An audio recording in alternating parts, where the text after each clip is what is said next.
Finally UP ने भी अपने स्टेट कोटा के लिए रजिस्ट्रेशन का शेड्यूल रिलीज कर दिया है और साथ ही इसने बहुत इंपॉर्टेंट एक नोटिस दिया है जिसमें 15-16 पॉइंट्स बताए हैं।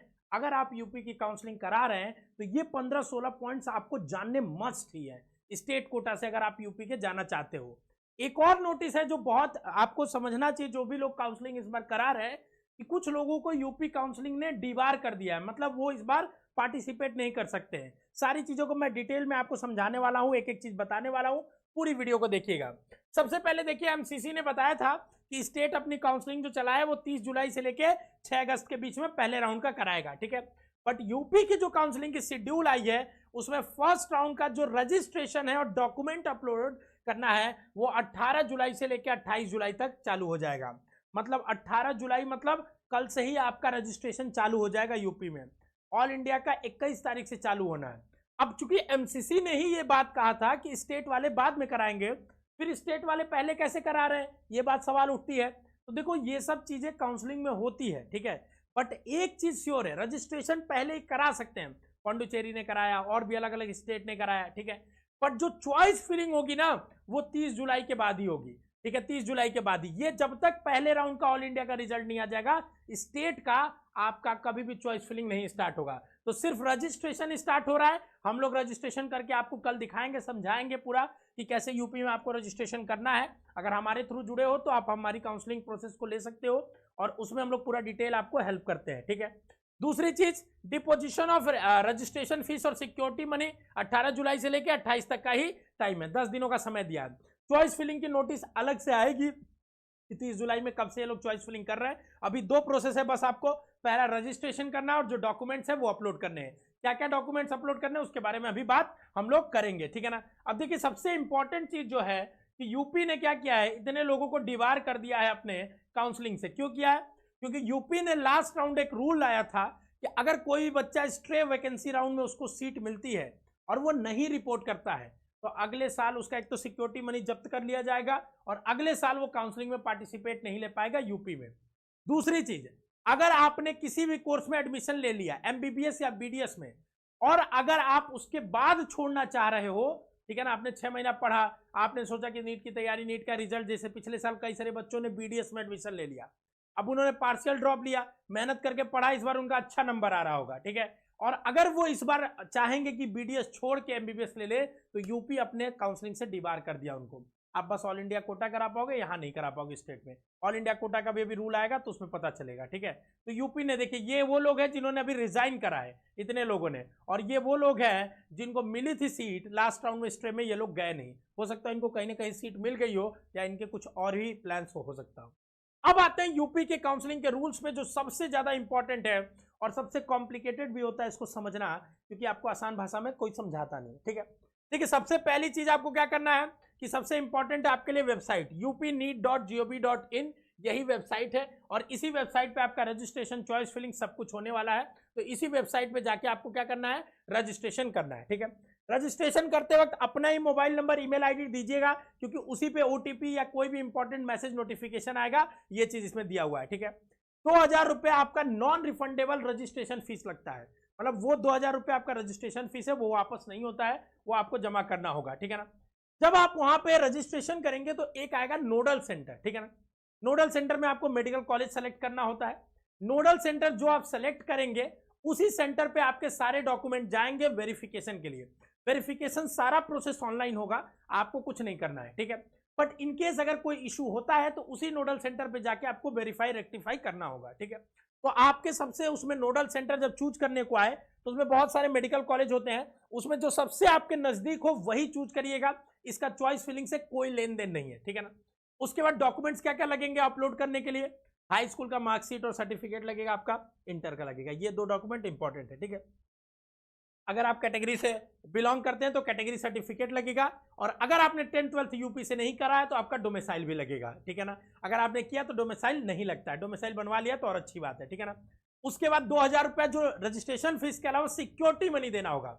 जो सारी काउंसलिंग प्रक्रिया जब खत्म हो जाती है तो ये पैसा वापस आपका आ जाता है, ठीक है। ये आपका पैसा फीस में एडजस्ट नहीं होता है, ठीक है ना। 30,000 रुपए गवर्नमेंट कॉलेज के लिए सिक्योरिटी मनी लगता है और 2 लाख रुपए प्राइवेट एमबीबीएस के लिए और 1 लाख रुपया प्राइवेट डेंटल के लिए, ठीक है। ये किसी भी तरह से किसी भी फीस में एडजस्ट नहीं होगा, मतलब पूरी काउंसलिंग प्रोसेस खत्म हो जाएगी तो दिसंबर, जनवरी या फरवरी महीने में आपका ये वापस उसी बैंक में आएगा जिस बैंक में आप ट्रांजेक्शन किए रहेंगे। तो अपने ही बैंक अकाउंट से करिएगा ट्रांजेक्शन, क्योंकि उसी में ये वापस आता है। ठीक है ना, ठीक है। अब देखिए ये भी इन्होंने यहाँ पे लिखा है, ठीक है। और उसके बाद सबसे इंपॉर्टेंट चीज इन्होंने दिया है कि यूपी के राउंड 1 में फ्री एग्जिट है, मतलब पहले राउंड में अगर आपको कॉलेज मिलता है तो आप उसको चाहो तो लो या चाहो तो ना लो, ठीक है ना, उससे कोई फर्क नहीं पड़ेगा आपके आगे की दावेदारी पे। मतलब अगर पहले राउंड में आपको कॉलेज नहीं मिला तो अच्छी बात है, तब तो आप अगले राउंड के लिए खुद ही एलिजिबल हो जाते हो। लेकिन अगर आपको कॉलेज मिल गया और आपने नहीं रिपोर्ट करा तो भी कोई टेंशन की बात नहीं, आपका सिक्योरिटी मनी भी जब्त नहीं होगा और आगे के लिए भी आप चॉइस फिलिंग के लिए आगे अगले राउंड के लिए भी आप क्या रहोगे, एलिजिबल रहोगे। ठीक है, ये चीज फ्री एग्जिट जो ऑल इंडिया राउंड 1 में है, सेम चीज क्या है यूपी के स्टेट में भी है। ठीक है, लेकिन हर राउंड के साथ नियम बदल जाते हैं। जैसे अगर नेक्स्ट राउंड में जाओगे तो वहां फ्री एग्जिट नहीं है, अगर आपको अलॉट होता है तो आपको लेना होगा एडमिशन वहां पे, अगर नहीं लोगे तो आपका सिक्योरिटी मनी जब्त हो जाता है। ठीक है, फिर ऐसे हर राउंड्स के नियम अलग होते हैं, कहीं पे आपका कॉलेज मिलने पे ना लेने पे सिक्योरिटी मनी जब्त होता है, कभी आप आगे नहीं पार्टिसिपेट कर सकते, ये रूल्स होता है। हर ऑल इंडिया और स्टेट के हर राउंड्स का नियम अलग होता है, इसको आपको डिटेल में अलग से एक वीडियो में हम लोग समझाएंगे। ठीक है ना, पिछली वीडियोस हमने बनाई उसको भी आप देख सकते हो। उसके बाद देखिए आपका ये दिया है कि जो भी आप यूपी गवर्नमेंट का आपको बनाना है, स्टेट वाला सर्टिफिकेट बनाना, हमने बार बार बोला भी है। ठीक है, ईडब्ल्यूएस जो है वो 1 अप्रैल 2025 के बाद का होना चाहिए, मतलब इस फाइनेंशियल ईयर का होना चाहिए। तो अगर जिन्होंने नहीं बनवाया अभी भी मौका है, आप बनवा लीजिए, बहुत इंपॉर्टेंट है। ठीक है ना, बाकी आपका SC ST जो है वही फॉर्मेट है, उसी पे कराएंगे। ठीक है ना, उसके बाद देखिए अगर मैं एक और चीज आपको बताना चाहूँ, ठीक है ना, इसमें कि अभ्यर्थियों को सलाह दी जाती है कि निजी क्षेत्र के प्रवेश हेतु इच्छुक आवंटन के पश्चात बचने के लिए काउंसलिंग से पूर्व संबंधित कॉलेज के बारे में स्वयं जानकारी कर ले। मतलब प्राइवेट में अगर आप एडमिशन लेना चाहते हो तो आप जो भी कॉलेजेस को टारगेट कर रहे हो, देखो प्राइवेट में यूपी में क्या है कि जैसे चॉइस फिलिंग में आप कॉलेज तो सारा डालोगे, लेकिन आप 4-5 कॉलेज एक क्लब कर लो कि इन्हीं 4-5 कॉलेज में मुझे लेना है, मेरे रैंक के अराउंड है अगर, तो इन्हीं में लेना। अब इनमें बेस्ट क्या है, इसके लिए आप काउंसलर की मदद लो, वो बताएंगे कि इन 4 कॉलेज में बेस्ट क्या है आपको, 5 कॉलेज में। ठीक है, आप सारे कॉलेज को टारगेट करके प्राइवेट में नहीं कर सकते काउंसलिंग। ठीक है, फिर आपको क्या हो जाएगा, कुछ और मिल जाएगा और फिर आप लेने लोगे नहीं तो आपका 2 लाख रुपए नुकसान हो सकता है। ठीक है, क्योंकि सिक्योरिटी मनी वहां पे 2 लाख रुपए लग रही है, इस चीज को आपको समझना है। ठीक है, उसके बाद बहुत इंपॉर्टेंट चीज है कि देखो जब रजिस्ट्रेशन होगा ना, जब चॉइस फिलिंग चालू होगी, जब कॉलेज की लिस्ट आप डालोगे, ठीक है, तो उस समय सबसे इंपॉर्टेंट चीज है कि आपको चॉइस अपना लॉक करना होगा। मैं फिर से बोल रहा हूं, ध्यान से सुनिएगा, आपको अपना चॉइस वहां लॉक करना होगा जब आपने फाइनल बना लिया। MCC में ऑटो लॉक हो जाता है, आप लॉक नहीं करोगे तो। अगर यूपी में आप लॉक नहीं करोगे तो आपका चॉइस 0 माना जाएगा, फिर आप काउंसलिंग में पार्ट ही नहीं लिए, ये माना जाएगा। तो चॉइस लॉक करना मैंडेटरी है चॉइस फिलिंग में, जब आपकी फाइनल लिस्ट पूरी अपलोड आप वहां फिल कर लेना, तो ये चीज बहुत इंपॉर्टेंट है। ठीक है ना, किसी भी दशा में लॉक की गई चॉइस में संशोधन नहीं होगा, और अगर आपने लॉक नहीं किया तो स्वतः बाहर हो जाएंगे, इसमें कुछ भी नहीं किया जा सकता। ठीक है, बाकी प्राइवेट कॉलेज में और एक चीज है कि जब आपका आवंटन होगा, मतलब जब आपको अलॉटमेंट आएगा, तो आपको जो DD बनवानी होती है, इसी नाम पे बनवानी होती है, director general medical education and training UP payable. तो अपने अकाउंट में आप पैसा उतना रख लीजिएगा, जैसे ही आपका अलॉटमेंट आएगा इसी नाम पे DD बना के आपको वहां पे नोडल सेंटर पे ले जाके जमा करना होता है। तो ये रूल्स है, बाकी हर राउंड्स के रूल्स को और एक्सप्लेन कर देंगे आसान भाषा में।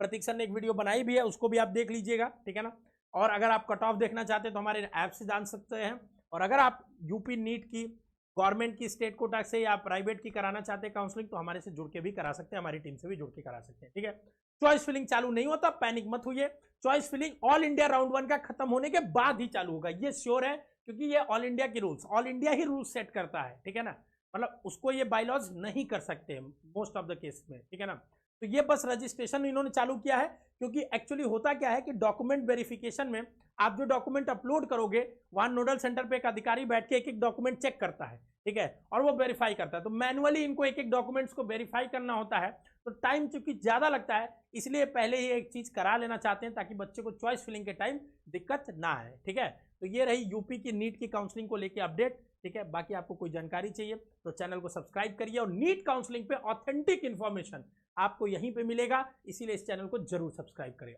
All the best to all of you.